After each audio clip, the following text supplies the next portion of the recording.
8장 23절부터 교독합니다.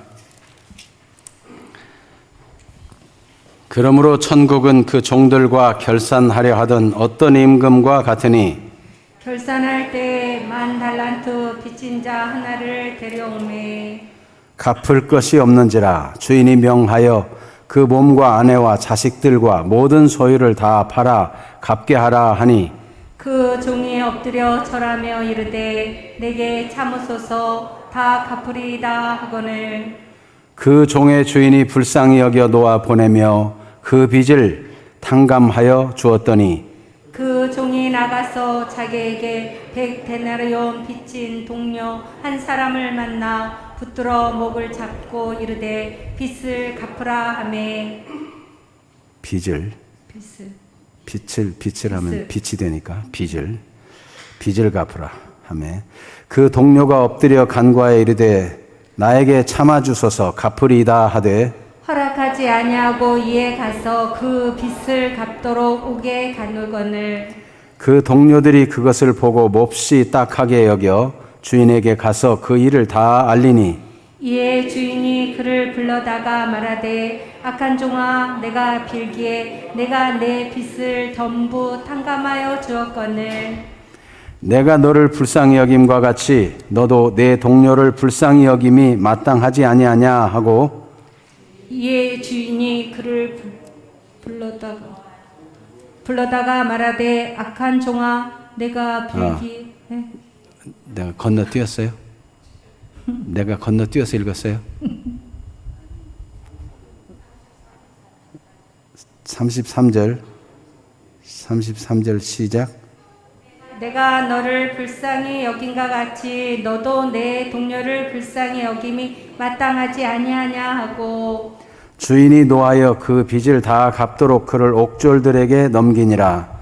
너희가 각각 마음으로부터 형제를 용서하지 아니하면 나의 하늘 아버지께서도 너희에게 이와 같이 하시리라. 아멘. 오늘은 용서하는 것이 당연하다고요?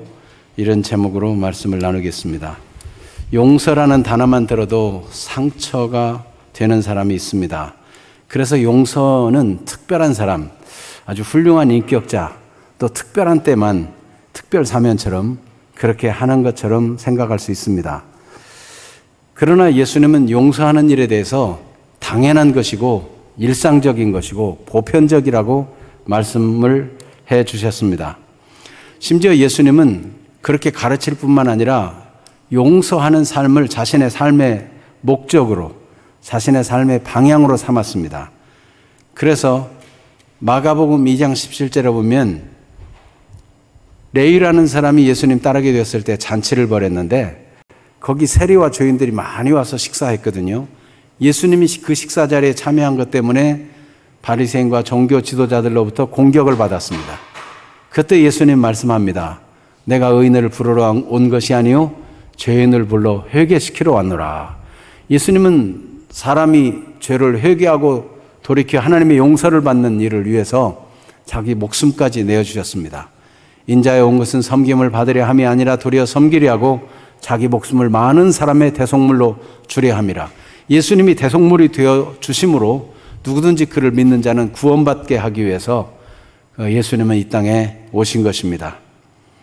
그래서 예수님께서 우리가 특별히 용서하고 특별한 때만 용서하고 내 인격이 더 훌륭해지면 용서하고 그런 차원이 아니라 우리가 매사에 용서하고 당연히 용서하고 범사에 용서하고 보편적으로 항상 어떤 일에도 용서할 수 있는 그런 그릇이 되어서 하나님께 귀중히 쓰임받는 사람이 되기를 원하고 계십니다. 오늘 그런 은혜가 주어지게 되기를 축복합니다. 그런데 왜 하필 이때에 이런 말씀을 전하느냐? 그 용서의 메시지가 왜 필요한 것이냐? 우리가 올해 하나님께서 즐겨 쓰는 그릇으로 준비하는 교회가 되기를 위해서 기도하고 목적 삼고 또 그렇게 말씀을 받아왔습니다. 하나님께 쓰임받는 그릇 되기 위해서 여러 가지 요소가 필요하지만 마음이 넓어야 돼요. 하나님께 쓰임받는 그릇이 되려면 용서하는 사람이 마음이 넓어지고 하나님이 쓰시기에 합당한 사람이 됩니다. 여러분, 바다는 왜 바다가 되었어요? 다 받아들이니까 바다가 된 거예요. 산골물도 받아들이고 강물도 받아들이고 다 받아들여가지고 넓고 크게 되어가지고 바다가 되었습니다. 그 바다에서 생산되는 게 얼마나 많습니까? 바다를 통해서 얻는 유익이 얼마나 많습니까? 하나님께서는 우리를 하나님이 즐겨 쓰는 그릇으로 사용하기를 원하십니다. 디모데후서 2장 20절 21절 같이 읽어볼까요?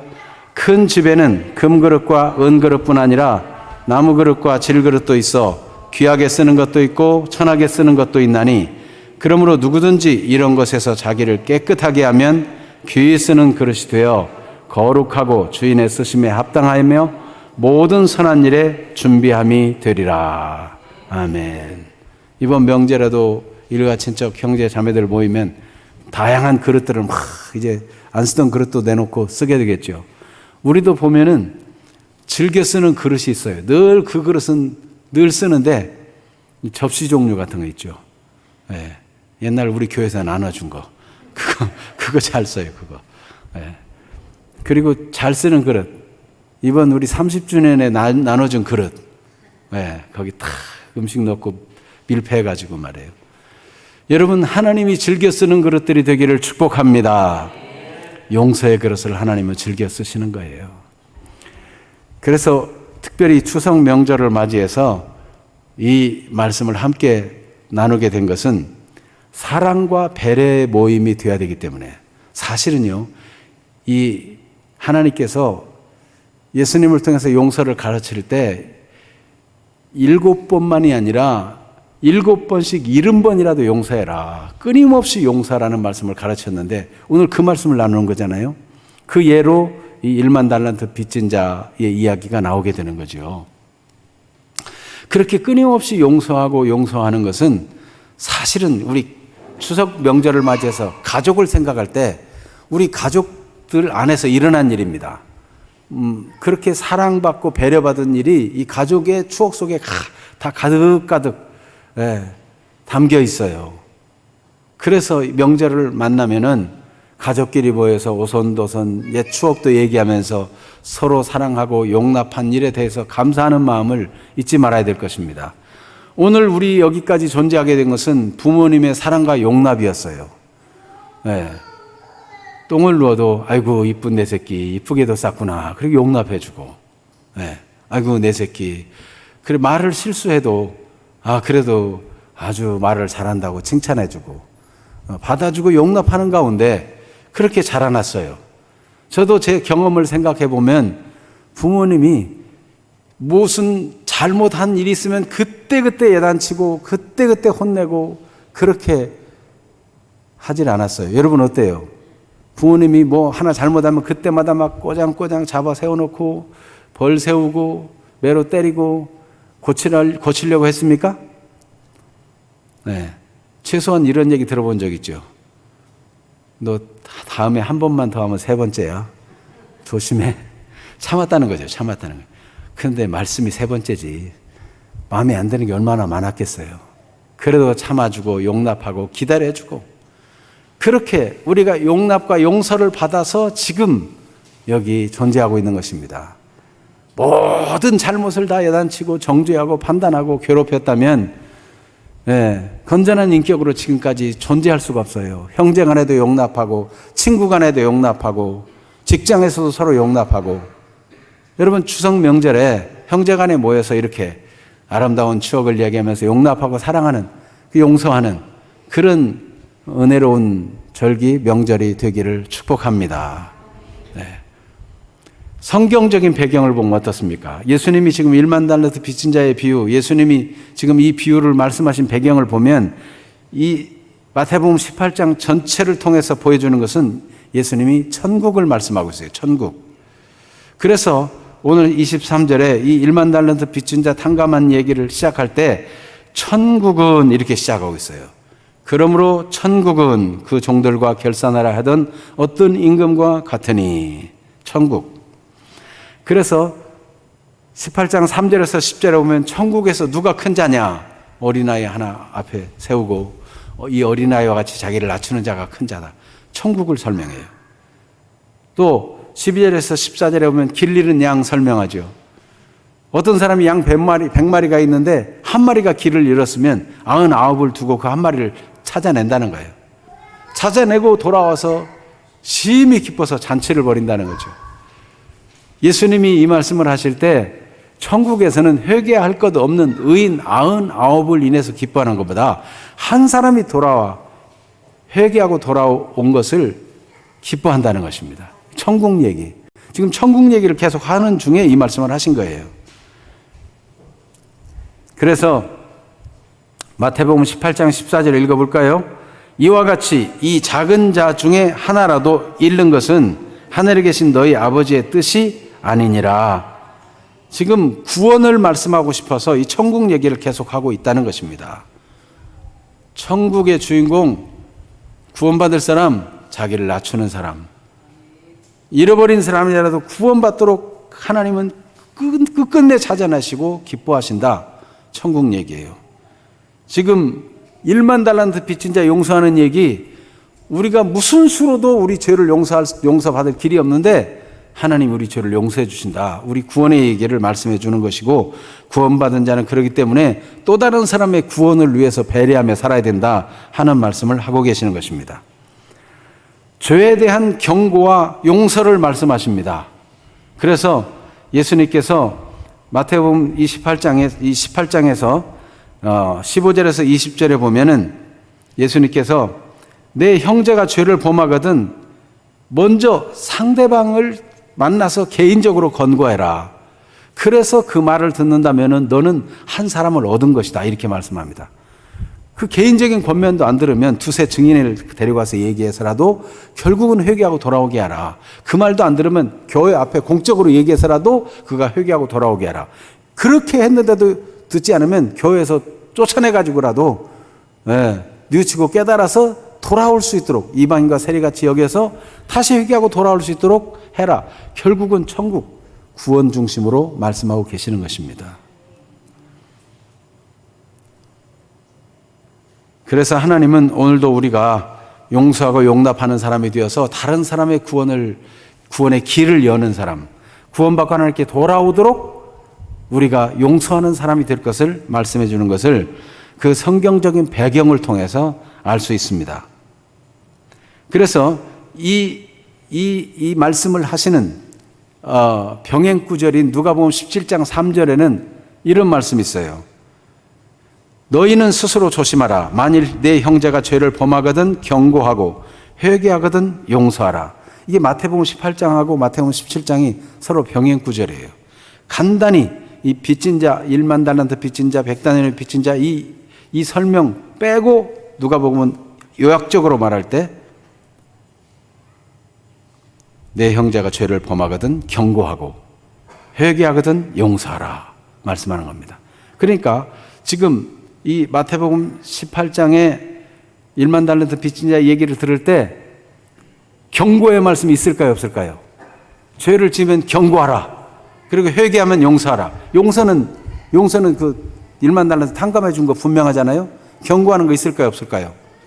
네, 누가복음 17장에 있는 병행구절에 있는 거 보니까 틀림없이 있어요. 어디 있어요? 임금이 결산할 때 1만 달란트 빚진 자를 두고 뭐라고 얘기합니까? 자, 뭐라고 얘기하는지 한번 들어봅시다. 자, 예수님의 말씀입니다. 25절. 1만 달란트 빚진 자가 갚을 것이 없어요. 주인이 명하여부터 읽어볼까요? 주인이 명하여 그 몸과 아내와 자식들과 모든 소유를 다 팔아 갚게 하라. 이게 경고죠. 네가 지은 빚이 얼마나 심각하냐. 내 몸을 노예로 팔고 내 아내도 노예로 팔고 내 자식들 줄줄이 있는 그 자식들, 유대인들 보통 한 10명씩 낳는데 그 다 팔아도 빚을 다 못 갚아요. 그리고 내 가진 소유를 다 팔아도 빚을 못 갚아요.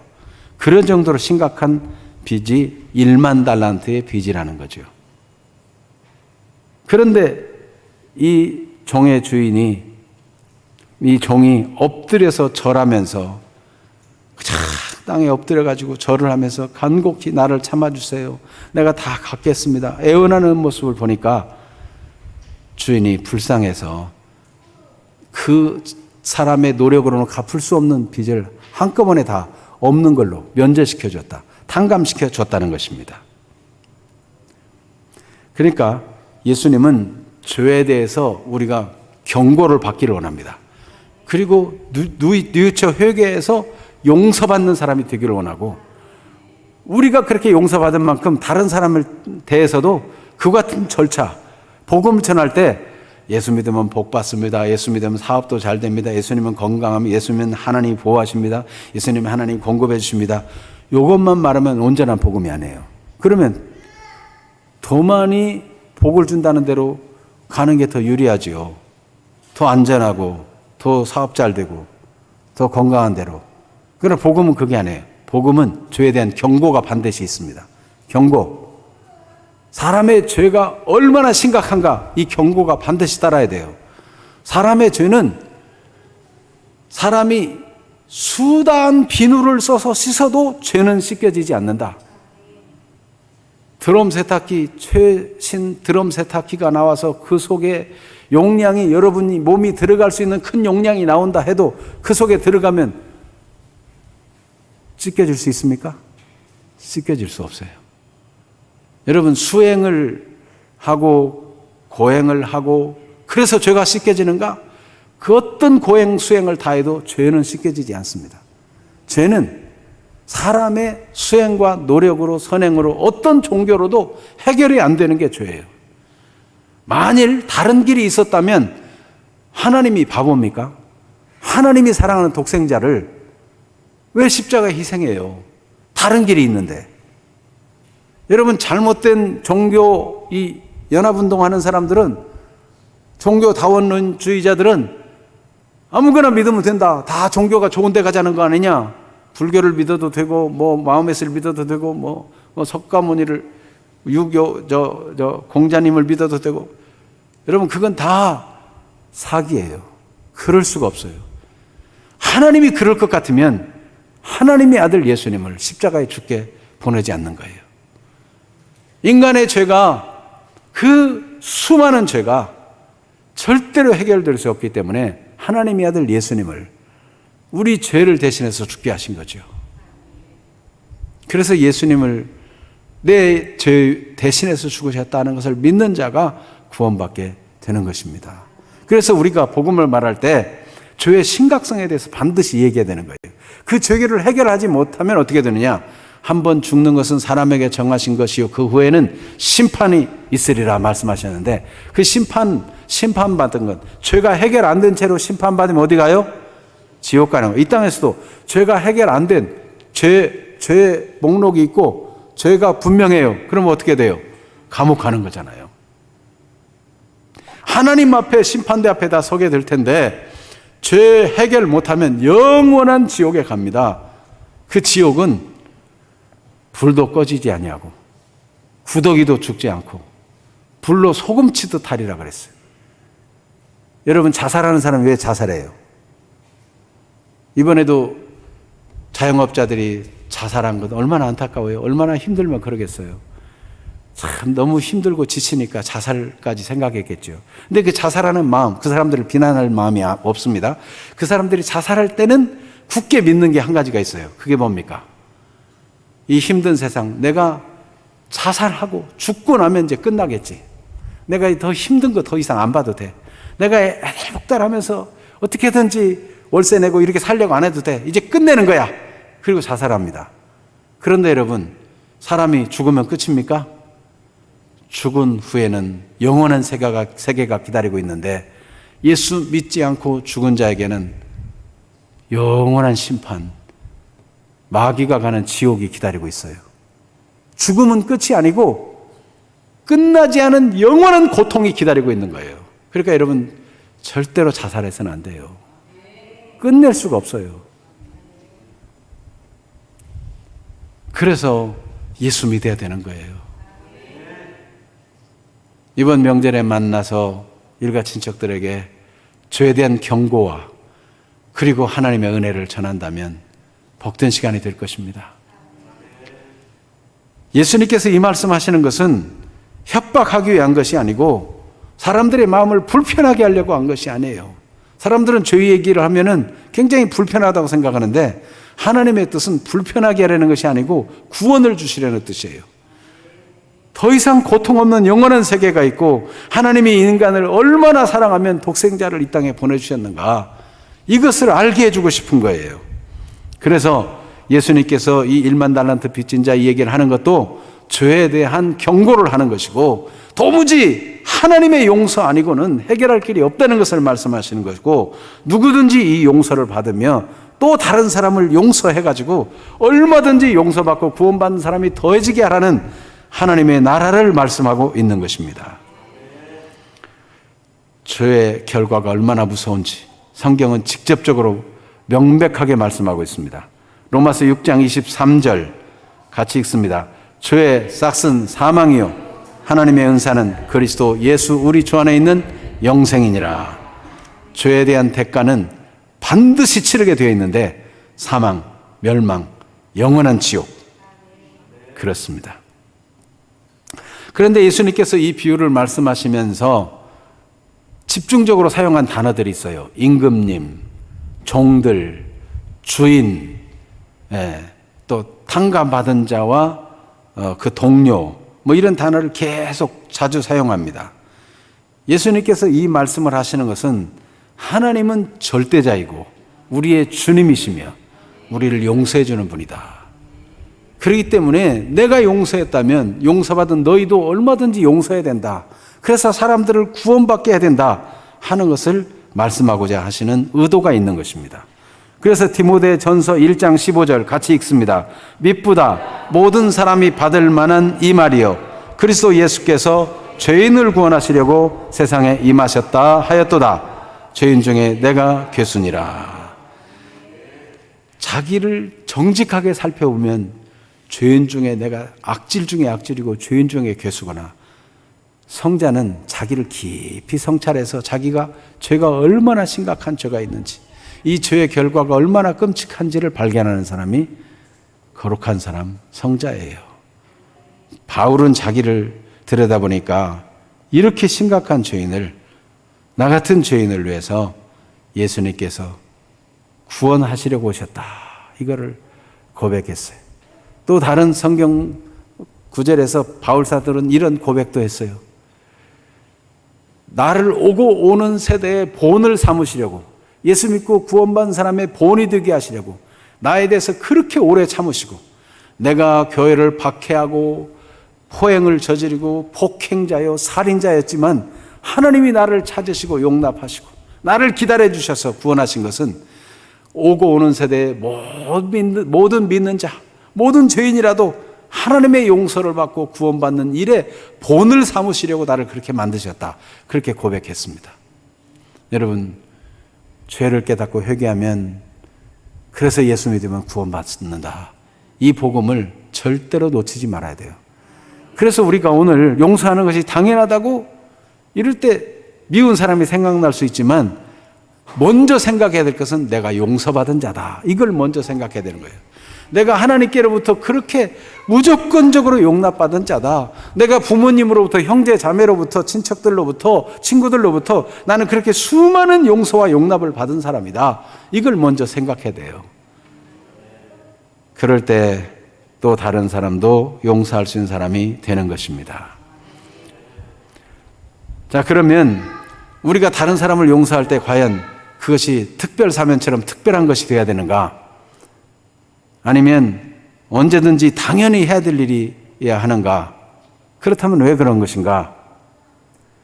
먼저 이것을 알기 위해서는 예수님이 말씀하신 이 10,000달란트가 얼마나 큰 돈인지, 그리고 100달란트는 그에 비해서 어느 정도 크기가 되는지를 아는 것이 중요합니다. 자, 먼저 달란트는, 한 달란트는 6,000데나리온입니다. 6,000데나리온. 그러니까 1만 달란트 빚을 졌다는 것은 6,000 곱하기 1만, 그만큼 빚이 크다는 거예요.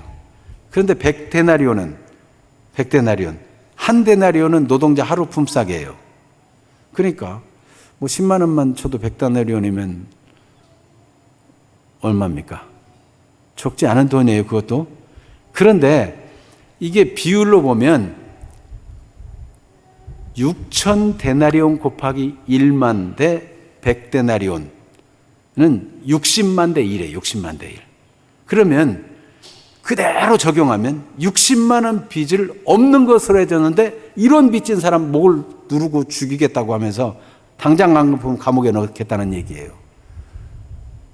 배수를 높여가지고 600만 원 빚을 없는 걸로 해줬는데 10원 빚진 사람 목을 붙잡고 감옥에 집어넣었다는 얘기 같아요. 조금 더 높으면 6천만 원 빚을 없는 걸로 해줬어요. 그냥 안 갚아도 돼. 불쌍하구나. 그냥 탕감해줘서 1,000원 빚진 사람 목을 붙잡고 감옥에 끌고 가서 집어넣었어요. 이게 말이 됩니까? 조금 더 높이면 어떻게 돼요? 6억 빚을 없는 걸로 해줬어. 근데 10,000원 빚진 사람한테 가서 목을 잡고 당장 내놓으라고 감옥에 집어넣었어요. 여러분, 이 상황이 지금 10,000원 빚진 사람은 이전에 이 빚을 탕감받은 일에 대해서 모른다 해도 그럴 수가 있습니까? 여러분, 예수님께로부터 우리가 어떻게 해도 갚을 수 없는 죄를 다 용서받았는데 다른 사람은 그 사실을 모른다 할지라도 우리는 하나님의 용서가 얼마나 큰지를 알지 않습니까? 하나님의 자녀들이요. 그렇다면 나에게 좀 섭섭하게 하고 유감스럽게 하고 내게 손해를 끼친 사람이 있다 할지라도 그의 목을 잡고 그를 계속 미워하고 그를 용서 못한다면 그게 말이 되는 얘기입니까? 말이 안 된다는 얘기잖아요.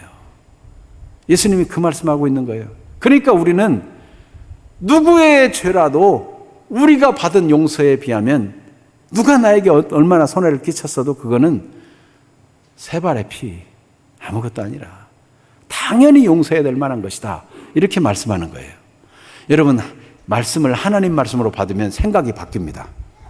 그런데 말씀을 받을 때 하나님 말씀을 안 받고 그래도 그 인간은 절대 용서 못해. 그래도 그 인간은 해도 너무하지. 자꾸 그렇게 유감스러운 것만 생각하면 하나님 말씀을 사탄에게 뺏기는 것입니다. 사탄이 와서 말씀을 빼앗아가 버려요. 그럼 본인에게 아무 유익이 없어요.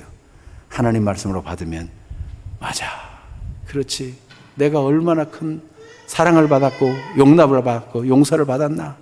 그래, 내가 누구에게든지 당연히 얼마든지 용서하는 게 마땅하다. 오늘 이 결론을 가지고 가면 여러분 속에 있는 독소가 다 빠져나가는 것입니다.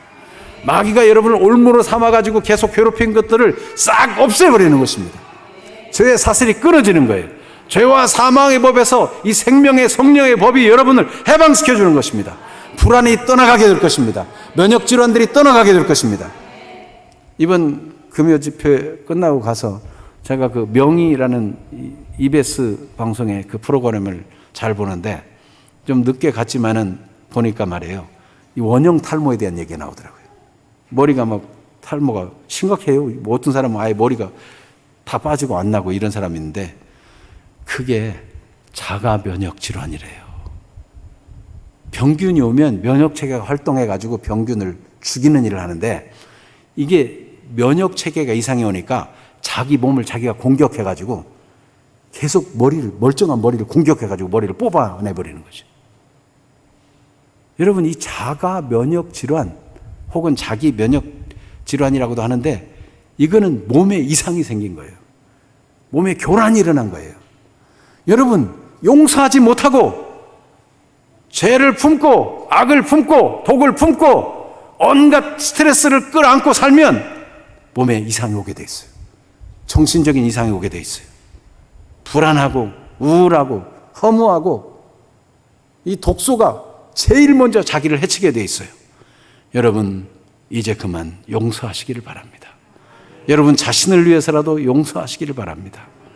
그래서 빠진 머리도 다시 나기를 바라고 골다공증도 해결되기를 바라고 그 만성 대장병도 대장 질환도 치료되기를 바라고 하나님의 능력과 은혜 안에 회복의 역사가 있기를 축복합니다.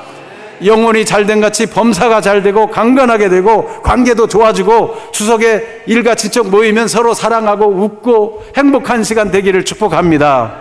용서의 그릇이 하나님께 쓰임받을 수 있어요.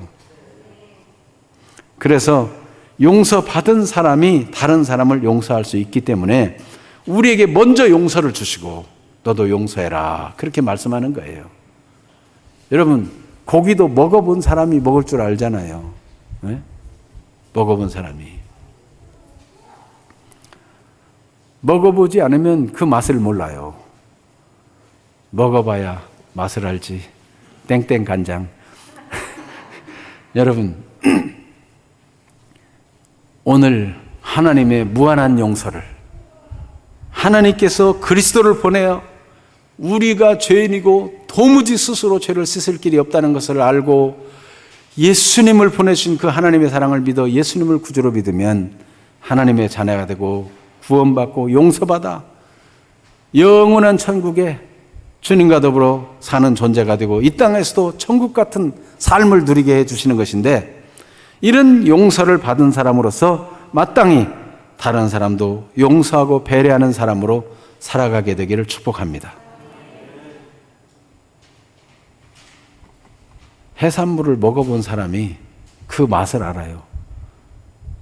저는 사실 어렸을 때 산골 동네에 살아가지고 해산물을 먹어봤는데, 어느 날은 어떤 사람이 막 지렁이 같이 이렇게 막 다니는 거 있죠. 그거 이름 뭐라고 하죠? 개불을 막 맛있다고, 그걸 잘라달라 해가지고 먹는데, 야, 진짜 먹어본 사람은 다르구나. 먹어본 사람은 그 맛을 아는 거죠. 여러분, 용서를 맛보았습니까? 그 하나님의 주신 하나님께로 받은 그 용서와 감격을 가지고 기꺼이 다른 사람을 용서하고 용납하는 사람들이 되기를 축복합니다. 그게 당연한 것이 되는 게 마땅하잖아요. 그래서 에베소서 4장 32절을 같이 읽습니다. 서로 친절하게 하며 불쌍히 여기며 서로 용서하기를 하나님이 그리스도 안에서 너희를 용서하신 것 같이 하라. 하나님이 그리스도 안에서 나를 용서하신 것, 아무것도 묻지 않아요. 용서, 하나님이 우리를 용서하는 것은 완전한 용서. 컴퓨터로 말하면 완전히 포맷한 것 같아. 깨끗이 다 지워가지고 처음부터 다시 시작하는 거예요. 여러분, 지난날의 허물, 후회스러운 거 깨끗이 지우고 싶지 않나요? 하나님은 예수님을 구주로 믿는 사람의 모든 죄와 허물을 다 지우시고 하나님은 기억지도 아니하신다 그랬어요. 하나님은 전능하신 분이기 때문에 기억에서 지울 수 있는 능력이 계세요. 얼마나 감사한지. 우리 죄를 묻지 않으시는 거예요. 우리도 그렇게 주의 은혜를 구하면서 기꺼이 용서의 능력의 사람들 되기를 바랍니다. 그래서 오늘 본문 33절 같이 한번 읽어볼까요? 내가 너를 불쌍히 여김과 같이 너도 내 동료를 불쌍히 여김이 마땅하지 아니하냐, 이렇게 말씀했어요. 그러니까 아니 평생 갚아도 못 갚을 그 빚을 공짜로 탕감받았으면 누가 내가 얼마 빚진 적인데 미안하다 그러면 괜찮아 막 호탕하게 이리 나와야 되는 거 아니에요? 그까짓 거 괜찮아 막 기분이 좋아가지고 그 개의치 않는 사람이 되는 게 마땅하지 않아요? 여러분, 그렇게 자유로운 분들이 되기를 축복합니다. 그것이 당연합니다. 주님이 우리를 용서해 주셨기 때문에. 예수님께서 이 말씀하시는 것은 하나님의 다스림을 받는 천국 공동체가 되도록 해 주시기를 원하시는 뜻이 있기 때문에 그렇습니다. 그래서 천국에 관한 말씀을 계속하면서 용서의 말씀하는 것은 이게 바로 천국이 이와 같다는 거예요. 천국. 그래서 이 땅에서부터 천국을 누리고 살아라. 그거 뭐예요? 용서하며 살라는 거예요. 용서하며. 얼마든지 용서하고 용납하며 사는 그런 존재. 그래서 마태복음 6장 33절 그런즉 너희는 먼저 그의 나라와 그의 의를 구하라. 그리하면 이 모든 것을 너에게 더하시리라. 무엇을 먹을까 마실까 입을까 염려하지 말라. 그거 다 그 세상 사람들, 하나님 모르는 사람들, 하나님의 사랑을 모르는 사람들이나 구하는 것이다. 그거는 내가 너에게 있어야 할 것 다 하시고 채워준다. 그러니까 여러분, 하나님 나라와 하나님의 의를 구하는 게 뭐예요? 하나님 나라를 누리려면 용서하는 것이 다른 사람의 구원의 길을 여는 것이고, 용서하는 것이 하나님의 뜻을 이루는 거예요. 그래서 예수님은 우리를 세상의 빛이라고 말씀합니다. 우리의 착한 행실, 어떤 사람이라도 용납하고 용서하고 허물을 그들에게 돌리지 아니하는 그런 모습을 보면서 세상이 구원받게 하라는 것입니다. 특별히 추석을 맞이해서 우리 한 사람 한 사람이 구원의 통로가 되고 주님의 다스림 받는 사람이 되어서 가정천국을 이루기를 원하십니다. 찬송가 438장에도 보면 예수님을 모시고 사는 삶을 초막이나 궁궐이나 그 예수님 모시고 사는 그것이 바로 어디라고 그랬어요? 천국이라. 한번 찬송해 보겠습니다. 438장.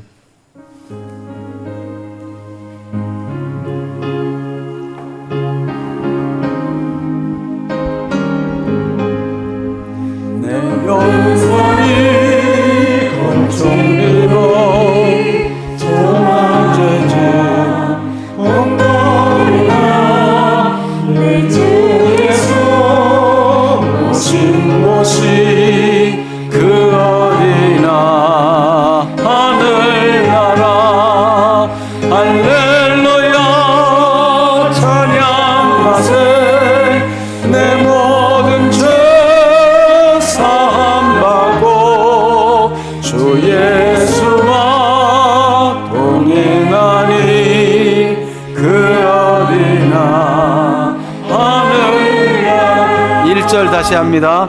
내 영혼이 은총이고 중앙제지 어머니 슬픔 많은 이 세상도 천국으로 가도다 할렐루야 찬양하세 내 모든 죄 사함받고 주 예수와 동행하니 그 어디나 높은 하늘나라 산이 거친들이 높은 산이 거친들이 조망이나 궁궐이나 내 주 예수 모신 곳이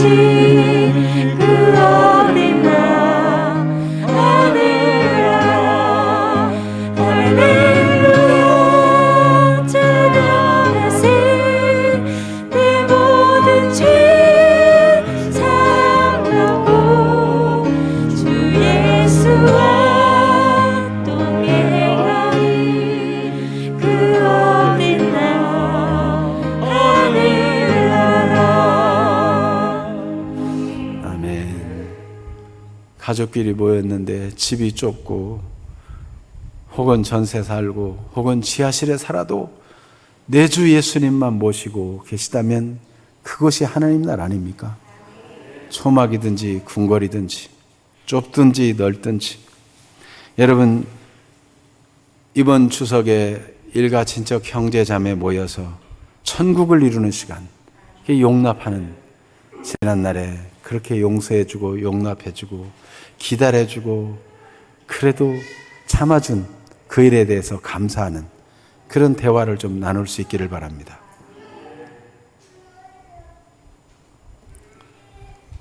그래서 이 천국 같은 가정을 이루려면 어떻게 해야 되느냐? 고린도전서 7장 14절과 16절에 보면 가정에서 이런 일을 해야 된다는 거예요.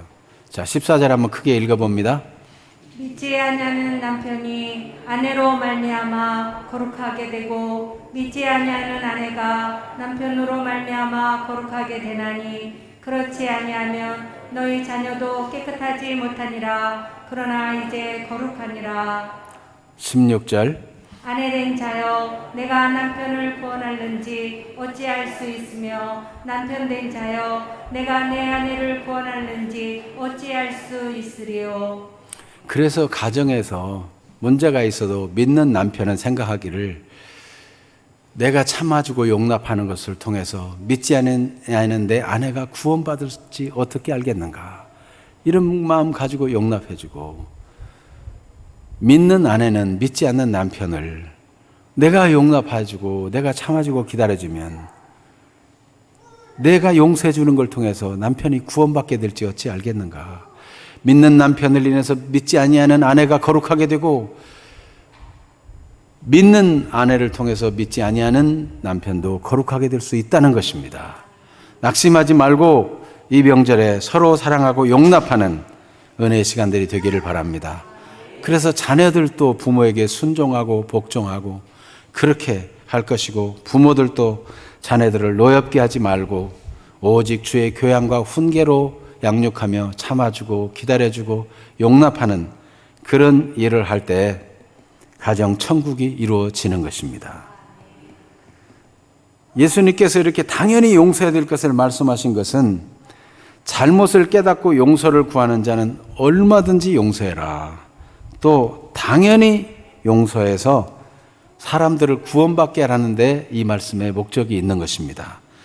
그러나 만일 1만 달란트 빚진 자처럼 자기에게 아주 적은 빚을 진 그 100다니엘의 빚진 자 목 잡고 감옥에 집어넣는 일을 한다면, 곧 다른 사람을 용서하지 못한다면 예수 믿는 사람으로서 다른 사람을 얼마든지 용서하고 품고 기다려주고 용납해야 되는데 그렇지 못하고 여전히 꽁 하고 있다면 예수님이 이런 말씀을 하시는 것입니다. 35절 같이 읽어볼까요? 너희가 각각 마음으로부터 형제를 용서하지 아니하면 나의 하늘 아버지께서도 너희에게 이와 같이 하시리라. 이와 같이 한다는 게 뭐예요? 1만 단타를 감옥에 집어넣은 것처럼 너도 지옥에 집어넣겠다, 그 말씀이에요. 그러니까 예수님께서 기도를 가르칠 때도 우리에게 잘못한 사람을 우리가 용서해 준 것 같이 우리의 죄를 용서해 달라고 그렇게 기도하라고 가르쳐줬잖아요. 그 예수님께서 이렇게 경고의 말씀을 하기 때문에 우리는 절대적으로 얼마든지 당연히 용서하는 사람, 70번씩 죄를 짓고 70번씩 7번이라도 7번씩 70번이라도 죄를 짓고 잘못했노라 하고 용서를 구하면 용서해 된다는 거예요. 왜냐하면 그 사람이 진정이 아닌 것 같기 때문에 또다시 잘못했을지 몰라요. 그러나 용서해주고 용납하고 그러면 결국 나는 그 사람이 구원받고 하나님의 완전한 용서를 받는 일을 막아서는 자가 되지 않는 거예요. 그가 489번까지 또 죄를 짓고 와서 490번째 용서해달라는데 내가 용서하지 않기로 해가지고 그가 마음이 완강해지고 그가 정죄당해가지고 잘못된 길로 간다면 그의 용서를 막는 자가 되는 거죠. 그러니까 우리는요, 다른 사람이 하나님 앞에 나와 구원받고 용서받는 일을 막는 자가 되서는 안 돼요. 그러기 위해서 끊임없이 용서하고 당연히 용서하는 사람이 되어야 된다는 것입니다. 그러면 어떻게 됩니까? 하나님께로부터 상을 받습니다. 다니엘서 12장 3절 같이 읽습니다. 지혜 있는 자는 궁창의 빛과 같이 빛날 것이요 많은 사람을 옳은 대로 돌아오게 한 자는 별과 같이 영원토록 빛나리라.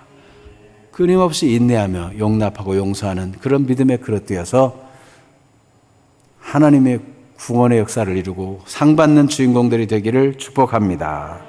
에스겔 3장에서는 경고할 것을 말씀했어요. 너희는 파수꾼이다.